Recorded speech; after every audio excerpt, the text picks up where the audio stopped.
A reading from the book of Numbers, chapter 21. When the Canaanite king of Arad in the southern part of Canaan heard that the Israelites were coming by way of Atharim, he attacked them and captured some of them. Then the Israelites made a vow to the Lord, "If you will let us conquer these people, we will unconditionally dedicate them and their cities to you, and will destroy them." The Lord heard them and helped them conquer the Canaanites. So the Israelites completely destroyed them and their cities and named the place Hormah. The Israelites left Mount Hor by the road that leads to the Gulf of Aqaba in order to go around the territory of Edom. But on the way, the people lost their patience and spoke against God and Moses. They complained, "Why did you bring us out of Egypt to die in this desert where there is no food or water? We can't stand any more of this miserable food."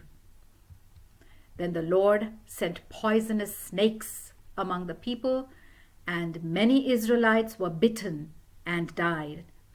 The people came to Moses and said, "We sinned when we spoke against the Lord and against you.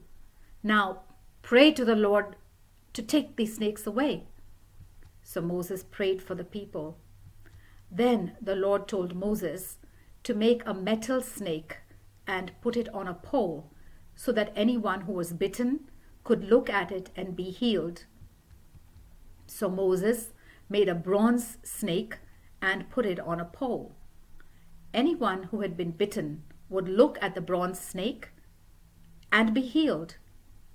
The Israelites moved on and camped at Oboth. After leaving that place, they camped at the ruins of Abarim in the wilderness east of the Moabite territory. Then they camped in Zered Valley. From there, they moved again and camped on the north side of the Arnon River in the wilderness, which extends into Amorite territory. The Arnon was the border between the Moabites and the Amorites. That is why the book of the Lord's battles speaks of the town of Waheb in the area of Supah and the valleys, the Arnon River, and the slope of the valleys that extend to the town of Ar and toward the border of Moab. From there they went on to a place called Wells, where the Lord said to Moses, "Bring the people together, and I will give them water." At that time the people of Israel sang this song, "Wells, produce your water, and we will greet it with a song." The well dug by princes and by leaders of the people, dug with a royal scepter and with their walking sticks. They moved from the wilderness to Mattanah, and from there they went on to Nahaliel, and from Nahaliel to Bamoth, and from Bamoth to the valley in the territory of the Moabites, below the top of Mount Pisgah, looking out over the desert. Then the people of Israel sent messengers to the Amorite king Sihon to say, "Let us pass through your land. We and our cattle will not leave the road and go into your fields or vineyards, and we will not drink water from your wells. We will stay on the main road until we are out of your territory." But Sihon would not permit the people of Israel to pass through his territory. He gathered his army and went out to Jahaz in the wilderness and attacked the Israelites. But the Israelites killed many of the enemy in battle and occupied their land from the Arnon River north to the Jabbok, that is, to the Ammonites, because the Ammonite border was strongly defended. So the people of Israel captured all the Amorite cities, including Heshbon and all the surrounding towns, and settled in them. Heshbon was the capital city of the Amorite king Sihon, who had fought against the former king of Moab and had captured all his land as far as the Arnon River. That is why the poets sing, Come to Heshbon, to King Sihon's city. We want to see it rebuilt and restored. Once from this city of Heshbon, Sihon's army went forth like a fire. It destroyed the city of Ar in Moab and devoured the hills of the upper Arnon. How terrible for you, people of Moab! You worshippers of Chemosh are brought to ruin. Your God let the men become refugees, and the women became captives of the Amorite king. But now their descendants are destroyed, all the way from Heshbon to Dibon, from Nashim to Nophah, near Medeba. So the people of Israel settled in the territory of the Amorites, and Moses sent men to find the best way to attack the city of Jazer.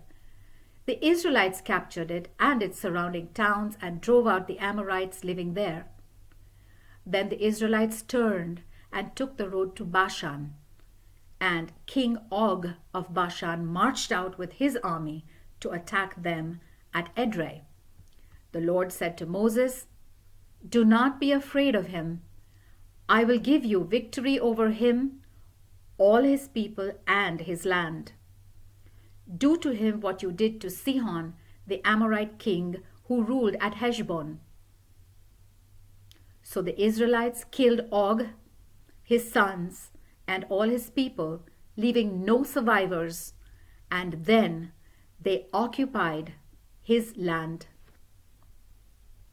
The word of the Lord.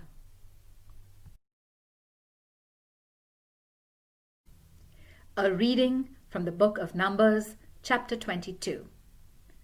The Israelites moved on and set up camp in the plains of Moab, east of the Jordan and opposite Jericho. When the king of Moab, Balak, son of Zippor, heard what the Israelites had done to the Amorites and how many Israelites there were, he and all his people became terrified. The Moabites said to the leaders of the Midianites, "This horde will soon destroy everything around us like a bull eating the grass in a pasture."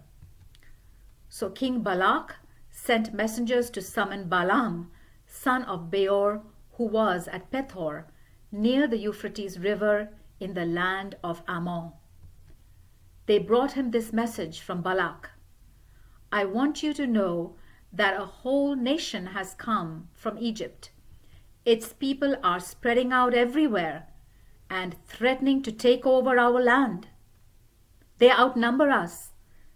So please come and put a curse on them for me. Then perhaps we will be able to defeat them and drive them out of the land. I know that when you pronounce a blessing, people are blessed, and when you pronounce a curse, they are placed under a curse." So the Moabite and Midianite leaders took with them the payment for the curse, went to Balaam, and gave him Balak's message. Balaam said to them, "Spend the night here, and tomorrow I will report to you whatever the Lord tells me." So the Moabite leaders stayed with Balaam. God came to Balaam and asked, "Who are these people that are staying with you?" He answered, "King Balak of Moab has sent them to tell me that a people who came from Egypt has spread out over the whole land.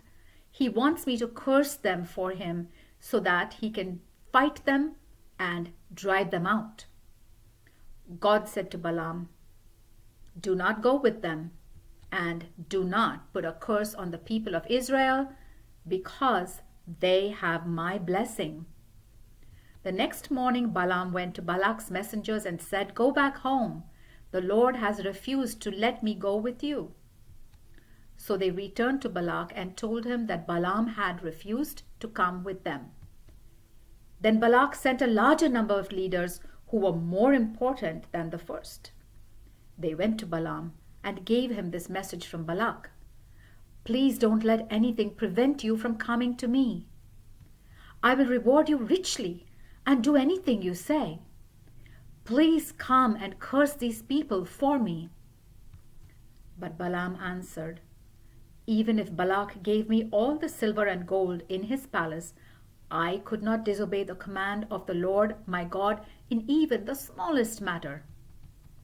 But please spend the night as the others did, so that I may learn whether or not the Lord has something else to tell me." That night God came to Balaam and said, "If these men have come to ask you to go with them, get ready and go, but do only what I tell you." So the next morning Balaam saddled his donkey and went with the Moabite leaders. God was angry that Balaam was going, and as Balaam was riding along on his donkey, accompanied by his 2 servants, the angel of the Lord stood in the road to bar his way. When the donkey saw the angel standing there holding a sword, it left the road and turned into the fields. Balaam beat the donkey and brought it back onto the road. Then the angel stood where the road narrowed between 2 vineyards and had a stone wall on each side. When the donkey saw the angel, it moved over against the wall and crushed Balaam's foot against it. Again, Balaam beat the donkey. Once more the angel moved ahead. He stood in a narrow place where there was no room at all to pass on either side. This time, when the donkey saw the angel, it lay down. Balaam lost his temper and began to beat the donkey with his stick. Then the Lord gave the donkey the power of speech, and it said to Balaam, "What have I done to you? Why have you beaten me these 3 times?" Balaam answered, "Because you have made a fool of me. If I had a sword, I would kill you." The donkey replied, "Am I not the same donkey on which you have ridden all your life? Have I ever treated you like this before?" "No," he answered. Then the Lord let Balaam see the angel standing there with his sword, and Balaam threw himself face downward on the ground. The angel demanded, "Why have you beaten your donkey 3 times like this?" "I have come to bar your way, because you should not be making this journey. But your donkey saw me and turned aside 3 times. If it hadn't, I would have killed you and spared the donkey." Balaam replied, "I have sinned. I did not know that you were standing in the road to oppose me, but now, if you think it is wrong for me to go on, I will return home." But the angel said, "Go on with these men, but say only what I tell you to say." So Balaam went on with them. When Balak heard that Balaam was coming, he went to meet him at Ar, a city on the Arnon River at the border of Moab. Balak said to him, "Why didn't you come when I sent for you the first time? Did you think I wasn't able to reward you enough?" Balaam answered, "I came, didn't I? But now, what power do I have? I can say only what God tells me to say." So Balaam went with Balak to the town of Huzoth, where Balak slaughtered cattle and sheep and gave some of the meat to Balaam and the leaders who were with him. The next morning Balak took Balaam up to Bamoth Baal, from where Balaam could see a part of the people of Israel. The word of the Lord.